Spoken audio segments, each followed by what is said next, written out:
சொல்லுங்க சார். இங்கே தான் இருக்கீங்க, ஆனால் உங்களை பார்த்து ரொம்ப நாளாக நம்ம வீட்டில் பார்க்க முடியுது சேனல்ஸில். அதனால தான் சினிமாவில் கேட்பேன். ஏன்னா நீங்கள் ஒரு நல்ல நடிகர்.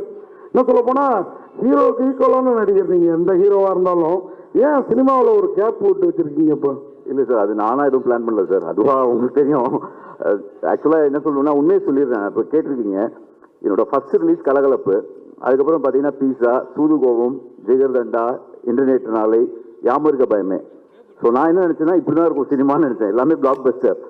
அதுக்கப்புறம் இந்த ஜேர்னியில் தான் பார்த்தேன் அப்ஸ் அண்ட் டவுன்ஸ் எல்லார் கெரியர்லேயும் இருக்கும் அப்படின்ட்டு. விஷ்ணுக்கு நல்லா தெரியும். நிறைய வாட்டி நான் விட்டுட்டு போயிடணும்னு முடிவு பண்ணிட்டேன்.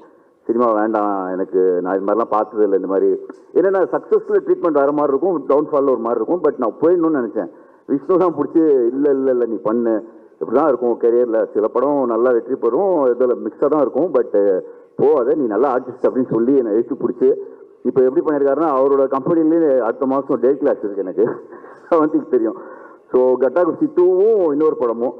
ஸோ அப்படி ஸ்டார்ட் பண்ணி விட்டு இன்ஜின் இப்போ கொஞ்சம் நல்லாவே ஃபார்மில் இருக்குது வண்டி. கண்டிப்பாக இன்னொரு 2-3 இயர்ஸ் நல்லா ஓடும். ஜிடி நாயுடு படத்தில் நான் ஒரு முக்கியமான ரோல் பண்ணுறேன். அதுக்கு காரணம் விஷ்ணு தான். ஏன்னா ஓஹோ என் பேபியில் நான் ஒர்க் பண்ண பார்த்துட்டு கிருஷ்ணா சார் என்னை கூப்பிட்டாரு. So thank you Vishnu, thank you.